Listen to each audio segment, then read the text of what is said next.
But yeah, cool. So we'll get started. So yeah, thanks everybody for joining us. As May said, this is our first foray into the world of Brighton Digital Women webinars. As you might have noticed, we've not done this before, so we're still working out, as I think most people are. But this is what was going to be the closing event of the Spring Forward Festival, which we've very kindly invited us to host.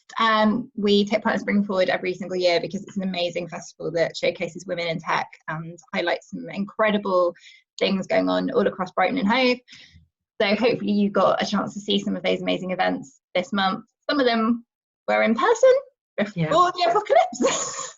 Some of them have been online post-apocalypse. Reefa, I think you very much captured the the whole spectrum of human experience over this month. But yeah, we're really pleased to be involved, even digitally. It's a wonderful thing to be part of. So thank you, Reefa, for having us again. And we're really, really pleased to be joined by Nik White, who is COO of Wired Sussex, and Lulu Minns, who is an award-winning coach who specialises in helping women escape corporate careers and go out on their own. She has an amazing podcast called She Rebel Radio, which I very much recommend you all go and listen to, because there's some amazing stories and incredible advice and really inspiring stuff on there. So tonight we're going to talk about how the hell we all deal with everything that's going on, because it's not business as usual for anyone right now. Everything's chaotic. I know a lot of people are really worried right now because they have lost jobs, they've lost income, they've lost clients, they are worried about the future of their jobs and their income and everything in their lives because everything's so uncertain. So hopefully over the next hour we can kind of come up with a few bits of advice and some tips and some resources to help you all figure out how you manage the future, the next few months and the longer term as well. So Nik, if we could start with you. I know since everything happened, Wired Sussex have been doing really amazing work. You've been really busy supporting everyone in the digital business community. So do you want to tell us a little bit about what you guys have been doing? Yeah, so I mean, I think to start by saying, you know, we're in the same position as lots of you are in terms of, you know, all our income streams have been hit by this. You know, people have stopped posting jobs, stopped renewing their membership. We've had to close the fuse box where we get income from our residency. So we're in the same boat, and we kind of completely understand what it's like for everybody because we're facing all the same challenges. I mean, I think the way we've responded to it was to kind of revert to our core kind of purpose, which is the, you know, digital tech and media community. So the first thing we did was about 2 weeks ago now was start an open Slack channel, so for everybody, not just our members, so that we just had a place where people could kind of support each other and talk to each other and share kind of all the advice that was sort of instantly started floating around kind of Twitter and everywhere. So we set that up, and it was I think a really good thing to get up quickly in a kind of easy way that just allowed kind of lots of conversation flow. And now we've been kind of, since we've had it up, we've been using it to kind of share messages. Today we had a Q&A on there with Just Accounting, one of our sponsors, who were able to kind of answer questions about the freelance announcement last night, things like that. So it's kind of a vehicle now for us to kind of start conversations and get people kind of helping each other, rather than us having, you know, we can't do everything ourselves. What we can do is connect people and get them to kind of help each other. So that's been really good. We've also done a lot of work around trying to gather information from our members, so that we've kind of got a good body of sort of facts at our sleeve when we're lobbying the government. So much of last week was spent kind of surveying not just our members but anybody who wanted to kind of partake in that survey, so that we had lots of stats to go back to our conversations with DCMS with, and so we gathered, you know, some crazy stats, like we've got some notes here: 96% of freelancers said they needed financial assistance. There wasn't only 8% of respondents thought their business wouldn't be affected in some way negatively. So we kind of gathered all the information, and we've been doing quite a lobbying on our members and our community's behalf. And consequently, you know, with the pressure that's been going on from across the country, we got that statement last night. That's now led into the next kind of questions in terms of what that means for some of the smaller limited companies that maybe are only 1 or 2 people, where they sort of fall between the two buckets. You know, they can't get help in terms of furloughing staff, but they also don't kind of qualify for the kind of self-employed help that's been offered. So I imagine next week that'll be a big focus, is like talking about that and how we can help those people. And we've also just started today, we've written a letter today to the DCMS about co-working spaces and what support will be around for them, because we've got a lot of co-working spaces in Brighton, so many of them, we've got so many freelancers. So they're all obviously in the same position that we are. We've had to close the Fuse box, but we've got a small amount compared to places like Platform 9 or projects or spaces. So we put together a letter that we're sending on behalf of the whole community on that front as well. So, but ultimately, kind of going back to our roots a little bit and just bringing the community together and trying to build it and trying to get people helping each other, so that there's sort of strength in numbers. I think the bigger mass we are as a group, the more our voice will be heard. So that's kind of very much been how we've sort of responded to it so far. And then additionally, normally Wired Sussex has got a lot of events going on, trying to connect our members and kind of share content with our members. So we've had to look at how we do as many of those as possible in a virtual way. So some things had to be kind of postponed, but some things we've managed to do, in really innovative ways, which we probably should have done before now, but hadn't really pushed ourselves to. So, for example, last night we had a truly virtual VR meetup, which was held in VR in Old Space, which was the first time we'd actually kind of had people turning up in their headsets in a VR environment, and you could kind of, if you had a VR headset, you could join in that way, or if you had, if you didn't, you could kind of watch it live on YouTube. So that was a really interesting sort of, experiment, and we've, been looking at all the other events that we can do, over kind of Zoom or different ways. So, for example, our Talent Fest that we normally do every April, it's obviously a massive shock to us that was then kind of slightly obliterated. So we've taken all the elements of that and tried to find a way to serve every bit of kind of content and advice we were going to do as part of that talent festival in a different way. So we're now having the portfolio thing we're going to do is going to be linked up, one-to-one link-up meetings with sort of designers and companies. The job fair we're going to do is going to be a series of recorded talks that we can release and people can watch online on the day with kind of questions and answers and things. We're still going to run our kind of Google Garage talks and events. The National Careers Centre is still going to do a hotline for us. So, and we're still going to run our Skills Summit by recording the talks in advance. So just kind of trying to, look at everything we're already doing and work out how do we still facilitate abilities in a different way. So it's been very busy and very challenging, but I feel like, it's also in some ways forced us to be really kind of innovative and kind of, rapidly develop new ideas. And in some ways it's been quite exciting and quite fun kind of having to kind of go through that process. So yeah, so that's kind of where we're at and what we've been doing. It's true, isn't it, that necessity is the mother of invention, and it does push you to adapt and innovate and come up with new ways of doing things which could be beneficial, I guess, long term. Yeah, and I think what's been really heartening from the Slack group is just how much the community kind of want to help and support each other. So I know we were going to talk a little bit about people that are maybe looking for work or worried about the financial situation, but there's so much kind of help and advice on there. There's so many people that are still kind of saying, well, I'm still looking for a freelancer or to do X, Y, and Z, or I can offer this for free or for a discounted price. I'm no expert on remote working. I'm finding it really challenging, but there's tons of advice on the remote working channel about how people can kind of, make the best of working from home or look after their mental health. We've got a wellbeing channel so people can kind of share tips on that. I know Rupert's added to that already. So I found that really kind of positive and heartening how much people want to help each other. And one of the nicest things about the Slack group has just been seeing everybody introduce themselves, and I think that was kind of that's probably something we should have had before this happened anyway. It's been really nice to sort of see who everybody is and hear a little bit about them, and then the people that have been, some people have been really honest about saying I'm really worried about work, I don't know what I'm looking for this, that or the other. And I just think putting yourself out there, being vocal and telling people who you are and what you're looking for means that you've then got that entire community kind of aware of you, and if something comes up more likely to get in touch and be like, oh, I know someone who said they were looking for that kind of work, or so I sort of encourage everyone to introduce themselves and be part of that community so that we're all in it together and we're all able to help each other. Yeah, definitely, and I massively recommend that. So, by the way, we'll share around the link to join. Yeah. Involved with. We'll send it around to everybody afterwards.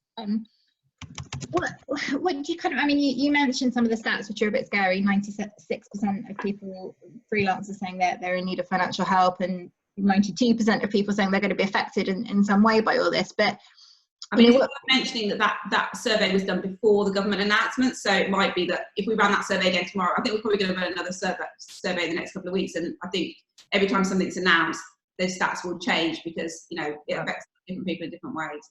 Yeah, and obviously everyone's still figuring out what all of the announcements mean and who's eligible for what and who isn't. So there's a lot to kind of unpick from all of that. But overall, what do you kind of get is the kind of mood of the community? How are people feeling about this? Is it, you know, is it a sort of panicky stress vibe, or is it a bit more optimistic than that? I've sort of seen both sides of it. I think it's quite, I mean, every kind of business has got slightly different kind of niche, so it's affecting people in different ways. I think, you know, we've definitely seen, you know, a big drop in people posting jobs. I think there's a lot of caution around that. So it's obviously, and I get the vibe things are kind of on hold and frozen as opposed to sort of cancelled. So I think when we come out of this sort of lockdown period and we're in now, you know, I'm hopeful that then people will kind of start slowly getting back into normal, having a bit more confidence in posting things like that. We still have got kind of jobs on our job board and commissions and briefs going up, but it is much quieter, and I think there's just a lot of kind of sitting back and waiting to see how things unfold. At the moment, no one really knows whether we're sort of in this sort of stay-at-home situation for, you know, a month or 4 months sort of thing. So I think it's hard to predict when it will start picking up again at this stage. But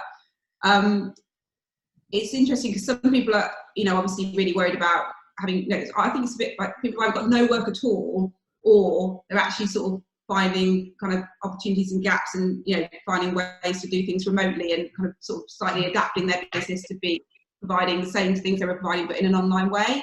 So yeah, that's kind of, I think it's hard to kind of put a general sort of stamp on the whole mood because I think everybody's got very different kind of niche businesses. Yeah, it's interesting. I've seen you know, some of my clients have had to shut their doors because they can't operate at all, and others are inundated with work, and actually the requests have gone through the roof. So it sort of depends massively on what sector you're in, I suppose. If people are kind of looking for work, so people who are freelance looking for projects, or people who are employed who maybe, you know, before the government announced help might have lost their jobs or anything like that, you said there's been a bit of a kind of dip in people posting jobs. So, you know, what can people do right now? Where can they go to look for jobs? How do they go about approaching people to say, I need work? Yeah, I mean, there are some jobs still going to apply for, so still keep an eye on the kind of traditional places to see those, like the jobs board and things. But I think my advice would be to connect with the community. So whether it's via a group like this or Wired Sussex, or, you know, there's so many niche groups for all the kind of individual, you know, sort of skill sets that people have in our community. I'd kind of connect and tell people that if you're looking for work, so they know that you exist and that you're looking. I also think, you know, it's a great opportunity if you're stuck at home and, you know, there's nothing you can do right now, is to kind of make sure you're ready for any opportunities that come along. So, you know, get your CV up to date, sort out your LinkedIn profile, sort out your portfolio if you're a designer, you know, whatever the things are you need to do to feel really prepared to apply for something when you do hear about something. You know, get it done now while you've got some time on your hands, and then it just puts you in a good position to sort of jump on something as soon as you hear about it. But you know, I think the advice someone gave me when I was sort of took some time out between jobs a while ago was, you know, just to be open to talking to people and telling people what you're looking for, because if nobody knows that you exist or what you do, then they're unlikely to come and approach you and say, oh, do you want to do this fantastic job? So, you know, just not being afraid to put yourself out there, basically, and connecting with as many people as possible. Katie's just put in the chat, pimp your LinkedIn, which is great advice, I think. And, you know, LinkedIn is a great place to start connecting with people and, you know, start sort of making those connections, talking about what's going on in your sector at the moment, and, you know, show your expertise and help you know it so that you can get all of that out there. Yeah, and just to say, the talent fest that we're now doing in a virtual way, I mean, that is completely, I mean, the job fair element of that and the portfolio clinic are very much aimed at people looking for work. So that's going to be a whole day of kind of careers advice and sort of advice on how to get into the digital sector. There's one-to-one, we're having, Wired Sussex are running one-to-one careers advice sessions where you can phone us up. There would be all on our events pages for the details, but you can have a one-to-one conversation with someone in our team and find out, you know, some advice that's more specific to your actual kind of journey that you're going on, rather than sort of generic advice. So look out for things like that and become part of things like that, so you can kind of just gather all the information that is out there. Definitely.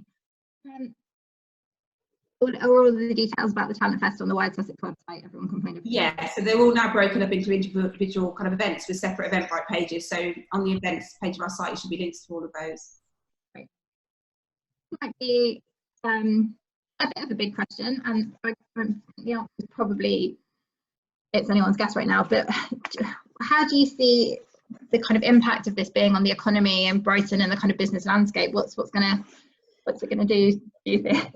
Yeah, I mean, I don't know. I mean, I think, Brighton is a sort of, I don't really know how it's going to impact the digital sector. I mean, I feel like we're in a better place than many, being kind of predominantly, kind of online and innovative kind of group of people. I think, for the hospitality sector in Brighton, I think it's going to be pretty devastating, to be honest, and it'll be interesting to see who survives it. We're such a sort of vibrant city with so many events and so many restaurants and bars. I think that would be much harder hit than the digital sector is. But as I do, I agree. I think it's sort of anybody's guess how this is going to play. And I think it partly depends on how long the situation goes on for, and how often we're in and out of dips that we're in now, and potentially in kind of restricted abilities to work. So I think we're just gonna have to see how it pans out, really. Yeah. Okay, thanks for that. And Lulu, I'm gonna bring you in if I can. I can't see anyone on the toggle through. Hello, Lulu. So I mentioned a little bit about what you do at the beginning, but do you want to just introduce yourself and explain to everybody, because you've got quite an interesting story and history. Yeah, I was going to say, actually, I've said to a few people, my background is as a criminal defence lawyer, and I was put on paid leave when I left that firm, so I wouldn't take all the clients with me for 10 weeks, and found myself at home. And I feel like the rest of the country has joined me in that journey of what happened 5 years ago, and not knowing. Lulu, sorry, we just missed the first bit of what you said, because I think it cut out. Just the first bit of where you left. Yeah, I was a criminal defence lawyer for 11 years, and I left in December 2014 without any plan, really. I had a very vague business idea, and that was it. So I kind of feel like the rest of the country joined me, really, in being sent home, because I was sent home from work, took my boxes from work, put on gardening leave so I wouldn't take the client base, and found myself in a real position of uncertainty, and being very unsure. Whilst I had income for that 90 days, that was it. Then I was out on my own, and I can see that happening across the board, particularly with self-employed people and clients and etc. that I'm working with, that I help move out of their corporate positions and into their businesses, is that as Nik said there, things are frozen, because people our basic need for safety and security has been massively shaken, and that triggers certain behaviours within all of us, because it's sorry, I'm just letting people in to the group. It triggers certain behaviours from us, which are quite fear-based, and that's where we're at in the pandemic at the moment, and that's totally okay. But it's important to recognise that's where we're at, and that's not going to continue. That people are going to start moving and posting jobs and doing all of that, but we just don't know where that's at the moment. And that feeling is very familiar to me, as when I left my corporate role and suddenly that security and where things were coming from was no longer there. How did you navigate that? How did you deal with that fear and the panic and the, oh my god, what happens in 90 days?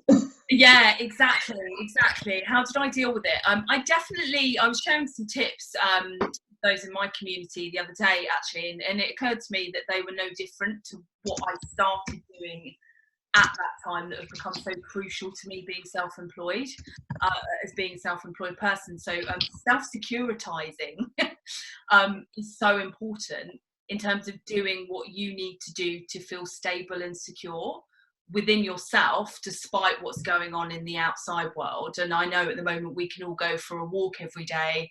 I'm practicing yoga even more than I usually do. I'm doing 2 classes at home, or going for a much longer walk at the moment, because I know that I need that safety and security within myself despite all the anxiety and uncertainty that's happening outside. And there's an opening really to, if you're self-employed or run a business, to ground yourself down and practice things that we need to do as business owners anyway, because it's always at some degree uncertain, but the uncertainty is ramped right up right now. But the first step is that self-security, because otherwise your decisions are not made from a great space. Yeah. So as the kind of in pivoting businesses, I suppose a lot of people are probably thinking about that now, because as Nick said, the hospitality industry has taken a nosedive. A lot of different sectors are really struggling, so it might be time for a lot of people to switch back and change what they're doing.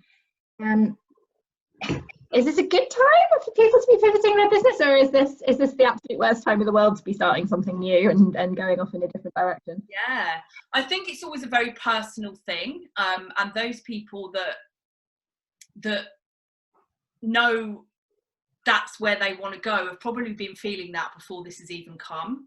I left my job at the worst time, according to everybody else. I was on track for partnership and all of that stuff, and we had contracting coming in, and I just knew, like, my gut instinct was, I need to pivot and I need to change direction. I need to do it now. So it's very personal, but I always say it depends what kind of risk taker you are as well. But actually, when things are changing, there's a massive opportunity. I released a podcast today called No Woman's Land, which is where we're at right now, hanging around in the gap between how things were and where things are going. And that is a real opportunity to go to where things are going and be a leader within that, and be brave enough to talk about things that maybe you weren't talking about before, because people are starting to open up to, actually, things are going to change after this. We're maybe not quite ready yet because the security stuff's still going on, but if it's been there already, now is an amazing time to do that and make that change and make that leap. And sometimes when you're forced, then you know that you haven't got much choice, so get out and do it. Yeah, that's definitely what happened to me. I don't think I ever would have become self-employed if I hadn't had to and hadn't been kind of forced, my hand was forced. It's again, like, exactly as you said, it was something I thought about for ages, but I kind of thought, oh no, that's not for me. And then I didn't have any say in the matter, so suddenly it's like, oh, I am self-employed now, and then you figure it out, and actually I'd never go back now. It's the greatest thing that could have happened to me. Yeah, no, the same. It was something happened in the office that made me have to leave, but I was talking about it anyway. And actually my firm then folded 2.5 years after I left, after 50 something years, and I kind of felt the change. So really trust your intuition on the ways that you need to move forward. And why I keep bringing up the security thing is that your instincts can kick in, and they're quite different because they're quite fear-based. So yeah, if that's been pulling you already, then now is the time, and to surround yourself with people that are leading and changing and making ways. And let's face it, with what's going on, the digital sector are massively well placed with that innovation and leading, because now everybody is online. Everyone's learning how to use the stuff online that you would never think that would be using it. So it's a great opportunity. What advice can you give to people then if they are wanting to make a change and start something new? How do they go about it? Where do they start? What's the kind of first thing to do? The first thing is always to validate what your idea is. So to get out there and speak to people, and now that's more important than ever, to check in with how it is that people are feeling that you are wanting to serve or sell your product to. One of the first things I did when this kind of kicked off massively was go to my community and ask them, what is it that you need? How is it that you're feeling? So ask the people that you are wanting to, serve, go out there and validate your idea, and get out and have conversations with people. Don't get out, I'm not going to go against the government advice, and get online and have conversations with people. You know, now's a great time to get a survey out there, interview some people, and see if there's some validation behind your idea that there is a place for it. Always the first place to start. I think you know, there's probably, or maybe I'm projecting, maybe it's just me, but I'm assuming there's a fair amount of kind of panic out there and a lot of anxiety that people are feeling. Is there any advice that you can give for sort of managing that? You mentioned about the security thing, which is obviously great, but yeah, you know, what can people do to kind of manage that sense of stress and panic and access that more kind of feeling of security? I'm mostly asking for myself right now. No, totally. Yeah, it's finding those things, as I said, that make you feel kind of grounded in yourself and safe. So for me, it's like yoga and walks down the beach. Another thing is, and it's really helping me at the moment, you know, I was actually supposed to be taking my business traveling around the world from July and selling my house. My house actually sold last week, crazily, but now I've got nowhere to go. Asking myself, like, what decision do I need to make today? Because at the moment, in periods of uncertainty, we can only make decisions based on today.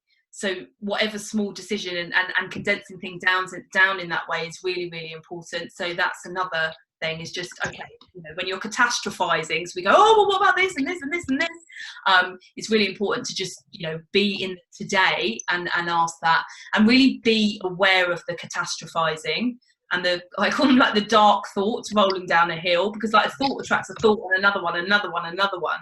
So kind of have less tolerance for that mind wandering, and it's just going back to today. And I know that sounds, oh, what's that going to do? But again, that's what I was doing 5 years ago, because I really didn't know how I was going to pay the mortgage. I really didn't know if I had the right business idea. I didn't know I needed to go out and validate the idea of what my business was. I was really burnt out and exhausted and tired and not really myself. So I kept on just having to not allow myself to catastrophize and just check in with where I was at that day and put one foot in front of the other. And that's all of us. That's all we can really do right now. And from that, some great ideas start to come, because you're really present in the moment.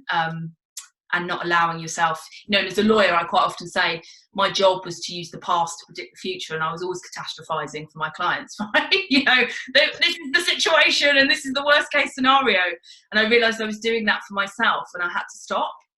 That's a really good point about taking one day at a time, because I mean, we've certainly found, you know, we've completely changed the way we work, and we're having a morning meeting, working out what are we going to do today, and then doing the same thing the next day, because the situation's changing so fast, it's almost impossible to make longer term plans. You know, things we talked about a week ago are now completely irrelevant. So we're very much kind of changed the whole way we're working, and we're just taking it day by day. You know, what are the key things we need to do today, doing them, checking back in to say we've done them, and then having the same thing the next morning.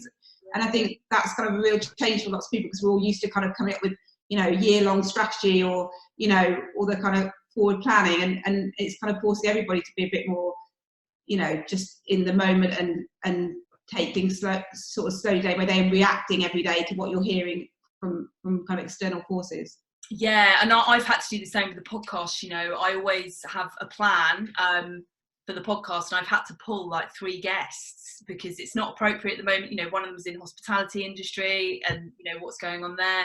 So, you know, I've really had to go, do you know what, this has all got to move, and we've got to change and shift and have a conversation that's relevant. So it really is, you know, and it is a good lesson in terms of being in the moment, because the mind is always trained to catastrophize and over plan. And, you know, I've actually lived quite a lot of my life in the last 5 years by being as much in the moment and making decisions from that point. And that's when you can actually tune in a bit with the intuition instead of actually what feels right now. And that can open up all sorts of doors that you don't expect and you didn't expect. And I often say in my coaching business, my first retreat I did on a rooftop in Marrakesh with 8 incredible women, and I couldn't have planned that. I was like, I don't know how I ended up here. You know, it was being much more present and just following what felt right in very small moments. I also think this whole process is kind of teaching everybody who's going through it just a huge amount of kind of resilience, because, you know, everybody's being forced to kind of, you know, just face up to all these kind of, you know, decisions and changes, and, you know, it's sort of hard to kind of go through change, and it's being forced upon us, but it is inadvertently, you know, we're going to come out of it much more resilient and kind of stronger, and I think that's, you know, a really positive thing as well.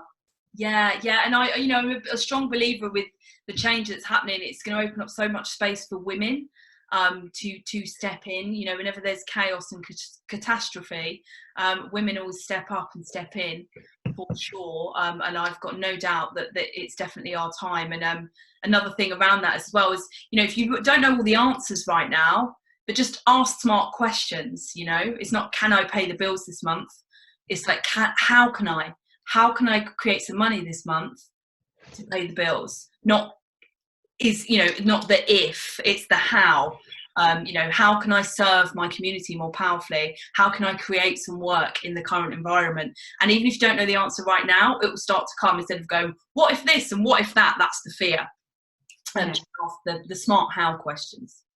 Yeah, I think, yeah, that's a really good point, asking, you know, what you can do. So we've been in exactly the same, you know, there's lots of things we can't do at the moment, but there's lots of things we can do. So focusing on what you can do, and then, you know, that in itself kind of feels really positive, because it feels like you're making a difference. And, you know, I think if you can take tiny steps of the things you are able to achieve, then it'll kind of stand you in good stead for the future. Yeah, it's that, how can I serve? What do I know that can help other people right now? And really creates a powerful movement, and who knows what then comes out of that. Sure. Yeah, it's a really interesting point actually, about sort of, you know, the way that you phrase the question in your head, because as soon as you go, oh God, how am I going to pay the bills, you go into that spiral of stresses, when it's like, right, what can I do, you know, and you sort of focus on that. And even, you know, because I read, I can't remember the book, so apologies for whoever I'm plagiarising this from, but one parenting book that I was reading said about, you know, similarly, when you were, you know, kind of thinking about what to do with the kids when they're driving you absolutely up the wall, and you're tearing your hair out and you just want to hide in the corner and cry, and it was about focusing on you know, so the question that I now ask myself in the morning is like, right, how are me and my daughter going to have fun today? And it's like, just that's the thing, is like, right, we're going to find a fun thing to do today. I've just got to figure out what it is. It's not, you know, panicking of like, I've got this child to entertain. It's like, what fun thing are we going to do? Which is obviously even more challenging now, but, you know, still asking that positive question right now. But that's it's another great question. I think it was Daniela Port who does the desire map. I don't know if anyone's aware of that, but her question is, how do I want to feel today? What do I need to do to feel that way? So how do I want to feel today? And if you're waking up feeling, you know, I want to feel safe and secure, then ask the question to yourself, what do I need to do to feel that way? So it might be a long walk on the beach, or yoga, or whatever. Another great thing, actually, another journaling tool, which is amazing when you're feeling like uncertain, is to write on one side of the page, what am I fearful about today? And get it out, because it's better out than in, because it's going around there anyway. The inner crazy town, I call it. And on the other side is writing what I know for sure. So write your fears down, and then what I know for sure is the opposite. So, you know, if it's, I'm fearful, you know, that I can't pay the bills at the end of the month, or I'm not going to get the work. What do I know right now? I know that I've got a roof over my head, the food's full, you know, the fridge is full of food, and, you know, and then it makes you focus on the good stuff instead of catastrophizing on the bad, which we all do. As Mo said, yeah, the inner crazy town, we've all got it. Yeah, for sure. Nick, I just want to say a lot of people mentioning in the chat how great Wired Sussex has been with all of this, and how much I appreciate it. So just report back to the team, everyone, really, really appreciative of that. Thanks, everyone. You can still join Wired Sussex if you're not a member. Only £72 a year. Get involved. Bargain, I can worth it. Over to you guys, really. I've seen a few little comments in the chat, but does anyone want to ask a question or share anything? Just an FYI, we are recording this and we are going to share it publicly, so just be aware that you know, whatever you say may well be given an evidence against you. No, maybe shared publicly. But did anyone have any questions or comments?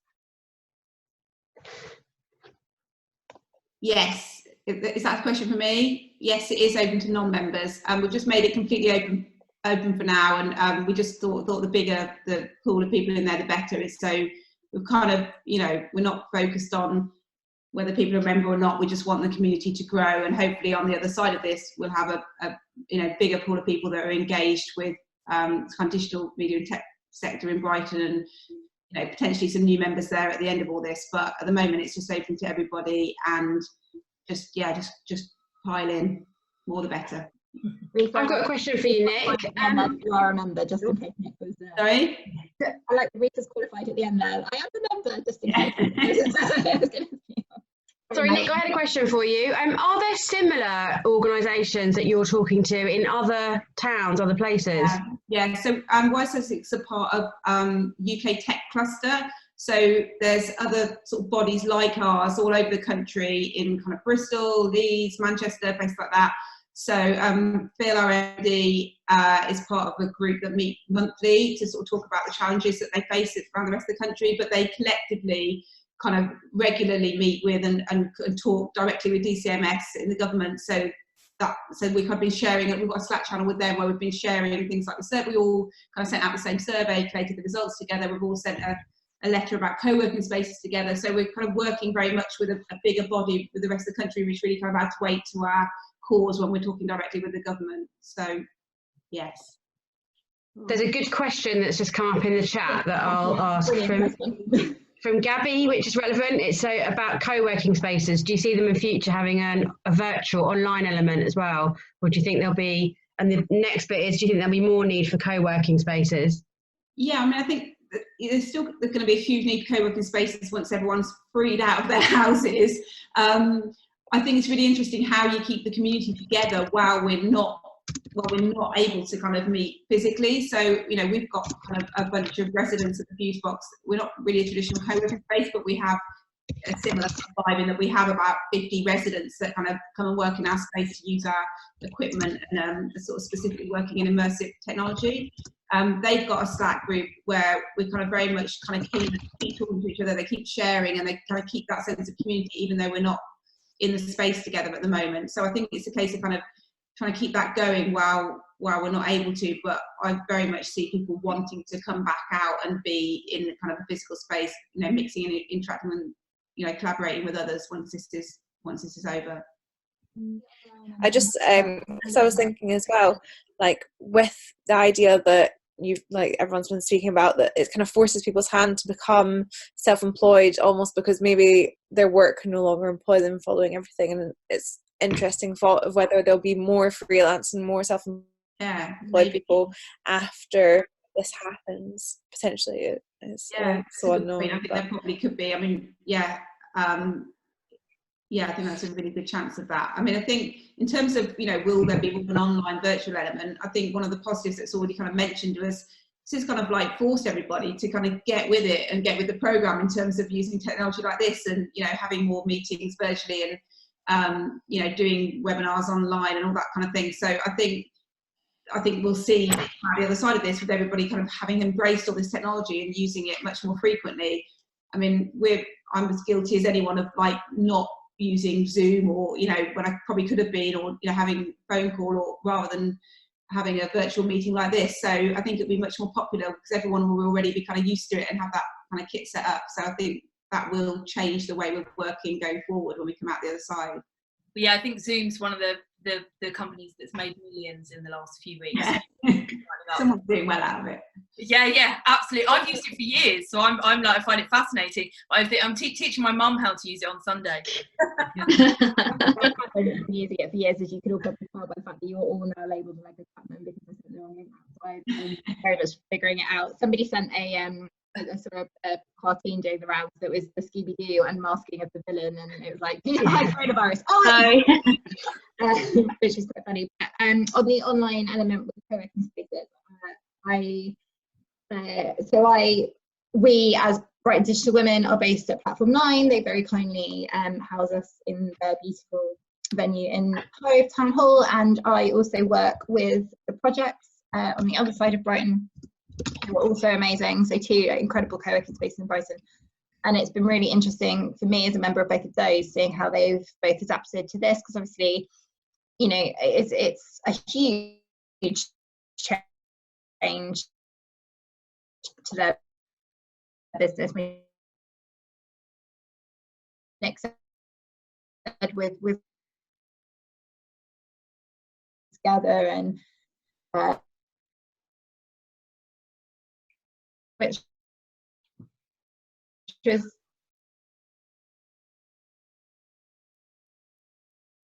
and we're all then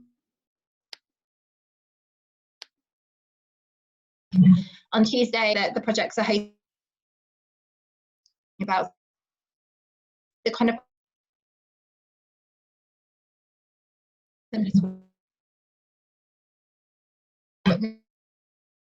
hopefully that will you know, that will keep going and keep evolving, and people have realized how much potential there is, and actually, you know, when you have to do it, you realize it's not as scary as you might have thought.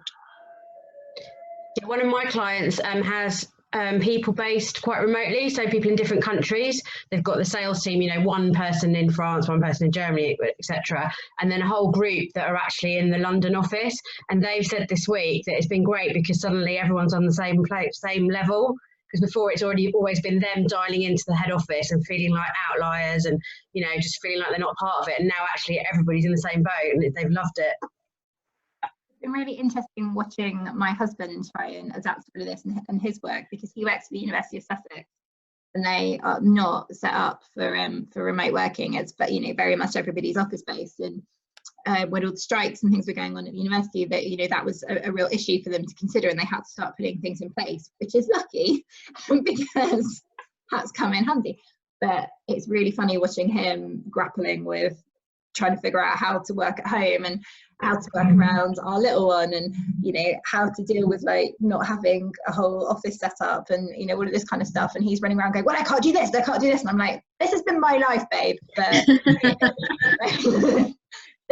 it's fine, you'll figure it out. And actually, he's getting the hang of it now. But I think it's funny, that split between people who've never worked from home before and people who've already been doing it for years, and watching them try and sort of adapt it. Lily's put, I think people will be desperate to get back to co-working spaces and appreciate the connection. Yeah, agreed. I miss humans. I miss humans so much. I'm so desperate to like be around other people. I've got quite a unique challenge in that my husband works for a rival agency, so we both work. I work for Site Visibility. He works for PropellerNet, and so we're like desperately trying to like keep our like secrets, like our secret agency secrets, and have like calls separately. And it's been a bit of a challenge. Sorry? Be honest, are you listening in on him? I know everything about PropellerNet now. Yes. I'm stealing all their secrets. So yeah, fun. Actually, I mean, it's funny, Rachel, you and Mo are kind of like the opposite of me, because I kind of love working in my little bubble, like by myself with my little laptop, and you two love being in the office with people. I hate it. Yeah, I really hate it. The three of us had a call early this week, and Rachel and I were like, oh my God, I can't wait to go out and see people. And Allegra was like, I quite like it, actually. I'm quite happy. I think I'd be enjoying it a lot more if I wasn't also trying to homeschool two children at the same time. I think it was, yeah, that element was really hard. It's trying to do two jobs at once. It's a bit tricky. Yeah, that's really tough. I couldn't be handling that. It's hard enough negotiating a toddler between the two of us. If we had to educate her as well, I think I'd have been to the window. I have a question. Yes, Mrs. Pearson. I have a question for Lulu, but everyone and anyone. Lulu, you mentioned about how this period of like weirdness and shut-in and innovation and all of this stuff might offer like good kind of opportunities for women to advance and kind of take more of the lead in areas. I was just kind of wondering how you kind of saw that manifesting itself, because it sounds really good to me. Good, I'm glad you like it. I see it really as I think there's a risk as well. That's why I keep on bringing up the security thing, because it's almost a familiar feeling to us as women, because it's only, you know, for the last, you know, 100 years, whatever, we've been able to be in the workplace and be equal in inverted commas and fit into the workplace. But actually, you know, and I'm not, you know, but with the women's, you know, International Women's Day, each for equal, I feel like we're beyond asking for equality, and it's actually about leadership and entrepreneurship now, and kind of seeing the world of business shaken up like it is. It is a world created by men for men, and we've squeezed ourselves to fit into that world. So how do we start changing it up? And that's what I mean by that opportunity is potentially opening up, if we're brave enough to take it and step into it. But we need to self-securitize ourselves first, so we start making, it's really, as well, you know, much more heart-based decisions, more human connection, and all of that. And that's been happening for quite a while. So, you know, I've been saying to clients, I'm surprised we're here, and I'm not surprised, because I've been talking about this for a good few years now. And I do see this as a real opportunity for women in leadership and entrepreneurship to change things up. It's really funny actually, because we've been having, so I've only been doing a self-isolation, like remote shut-in working for like 4 days. Today's day 4 because I've been on holiday for a while. And then what I've noticed about this week, one of the glaring differences is that when I've had conference calls with my team, the agency, all of the women are really happy to put their camera on and be seen and kind of like make that extra step for connection by being seen. But the guys are like, no, I'm not putting my camera on. And I'm trying to figure out what that really means and what it really says. But it was kind of quite, in a way, it was quite nice, because I was like, these, you know, women are kind of already stepping up and being like, right, you know, I'm here I am, here's my face, here are the words that I'm saying as well. And yeah, just like showing a bit of like leadership in that way and a bit of confidence and stuff. And I really hope that that's something that kind of snowballs after this as well.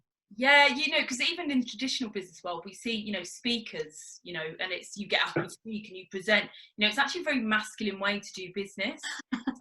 And as women, we're conversational, right? We like panels, we like a bit of this and a bit of that. And men actually, because they're quite single mind focused, and it's not that we're not as well, they like just the kind of listen to, whereas women, we like a bit of this, a bit of that. It's all about the connection, and panels and conversation works very well for us. And again, do you know what? That's what's needed right now. So we can really step up and into creating a new way to do things. And I think, you know, digital, the power of technology is amazing, but within that we need the real human focus. Yeah as definitely. well. Reaper just said it was because their guys are all still in their pajamas. Yeah, or work. So I don't want them to turn their cameras on, I'm scared. But it was, you know, and I'm not putting all guys in a box or anything like that, but, you know, I know when there was catastrophe or chaos in my firm, the male partners would usually run and hide. And the women would be dealing with it, you know, kind of front line, and they'd be like, oh God, we can't deal with, you know, all the emotions that are coming up with the thing, that the blah blah. So, you know, it's really a time for women to self-actualize and step into our purpose. We've never actually had that opportunity ever until recent years, but we've just got to make sure that we do feel secure and do what we need to do. It just took a global pandemic for us to have our chance. Exactly. So it's our time now. Yeah. But I'm glad it resonates anyway. Kind Yeah. of leveled the playing field a lot as well, because you know, we're all in the same boat. We're all stuck at home. There's less of a divide between the men that have got children and the women that have got children, because we've all got to look after the children, and we've all got to look after, you know, we're all kind of doing the same sort of thing. So it has, in a way, I think, leveled the playing field a bit. I think women are still being expected to do a bit more in their houses, while the men shut themselves in a room on my computer. But you know, I think it has made things a little bit more equal and given maybe everybody a little bit more of an equal chance at stuff. Yeah. Or not Julie. Julie says no. Julie says no. You can put your you can unmute yourself, Julie, if you want. Sorry? She's trying. She's not, she's hiding. All right. Hello. Sorry. Oh, look. Oh, It's a look. man. Oh my God, it's a man walks behind you, Victoria.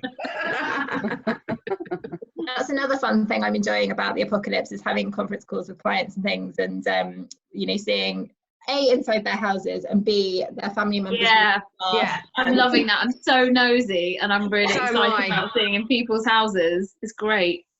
It's really like strange being, because if I guess you're kind of having a meeting in someone's house. I know it's virtual and stuff, but it's almost like we're afforded this new weird opportunity to see a little slice of life of our colleagues that we wouldn't normally be like privy to, like, you know, how their home looks and whether their cat gets involved, all of that kind of stuff. I think that's been a really nice perspective on people. I think that's really nice. We've been having a little virtual kind of kitchen catch up in the mornings with so that all the Wired Sussex staff getting together for 15 minutes and just seeing everyone in their natural habitat. And it's actually, I think it's really brought the team closer together, and you know, it's been a really nice element of it.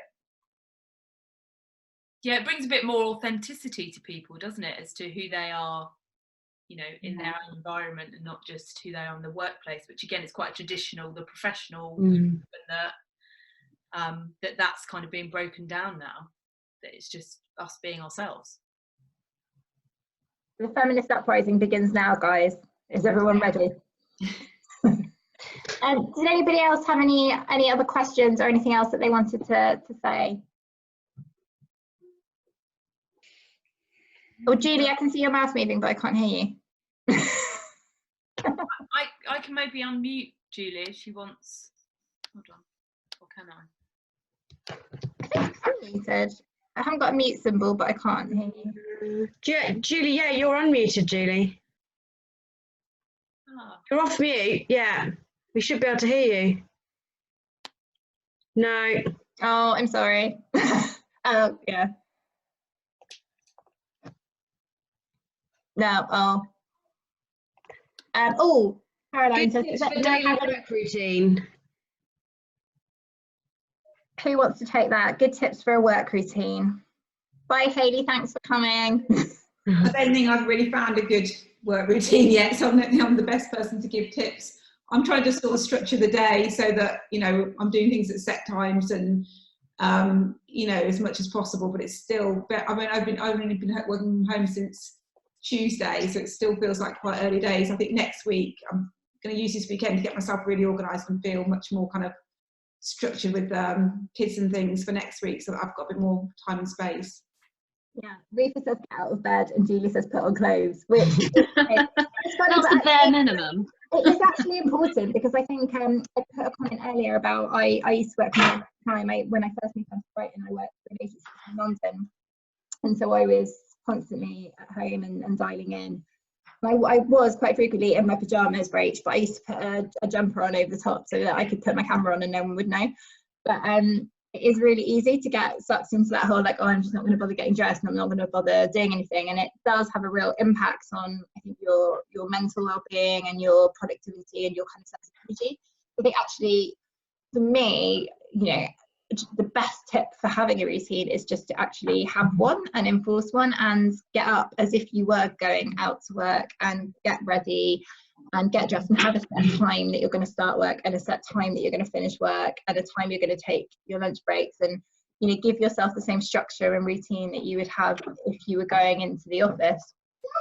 I was going to say, depending on what freedom you have in what it is that you do, I have certain things on certain days. So I generally coach on Wednesdays and Fridays. I do my podcast on Tuesdays. I have no calls on a Monday. That day I call my feminine day, because I don't have to speak to anyone if I don't want to. And I plan the week and do loads of content and things like that. But it's just helped me in the last 5 years working from home to freaking know what day it is. That I have the certain things on a certain day, because otherwise it kind of all just melts into one. And it really helps me, you know, go to appointments. It's a Wednesday or Friday, or if it's a potential client, it's a Thursday, and networking. can't do, but you know, it might be an online one. But yeah, just if you've got that freedom to maybe have certain things on certain days, so you've got some kind of routine within your week and not just your day, because otherwise you can get a bit mundane. About the Pomodoro technique, and yeah, that's a really great one, having a timer and a set amount of time. And I think the official Pomodoro is 20 minutes on and 20 minutes off, but I've heard a lot of people talk about different levels of time that you can do to adjust to suit yourself. And Danielle Laporte, actually, I was listening to her podcast and she said 40 minutes is her sweet spot. And I think I'm kind of similar. I think about 40-45 minutes is a really good time to be on something in it, and then stop, have a break, and like clear your mind and relax and rest, and then you can go back and hit the next 40 minutes really hard and do it. And yeah, Julie, I think 40 minutes is a good amount of time. You can get stuck into something but not overload yourself and tire yourself out. So that's what I find is the best. Guys, we're gonna have to wrap up because it's 7 o'clock. Lulu, Nick, thank you so much for joining us, and thanks everyone for coming along and getting involved. Somebody else got the next one. There is, Sarah said, is there going to be another one? There is. We are going to do this regularly online for as long as we can't do it in person.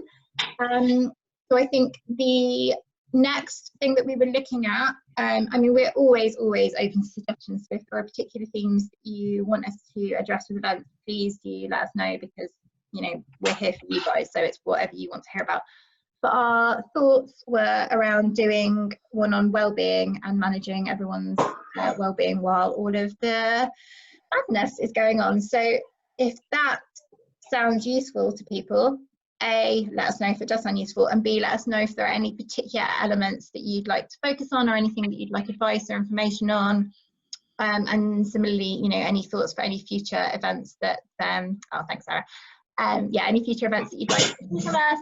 If you ever want to speak, or you be on a panel, or you know, talk about anything at all, write a blog post for us, do any of that kind of thing, do please let us know, because we're always looking for contributors, we're always looking for people to get involved. I'm going to do my normal spiel. We're on Twitter, BTN Digital Women. We have a Facebook group and a Facebook page. Please do join the group if you haven't already. Especially, as Nick said, get in the group if you're looking for work and post about it, or if you have any roles that are going on, please do get in there, because it's a great place for people to share different roles and what's going on. We're on Instagram, we're Brighton Digital Women on Instagram. The website is brightondigitalwomen.co.uk. And yes, do let us know if you want to write a blog about everything, because we're trying to, even more so than usual, compile as many resources from across our community as we can to help everyone while all this is going on. Keep in touch, guys. It was really wonderful to see you all, and we'll see you at the next one.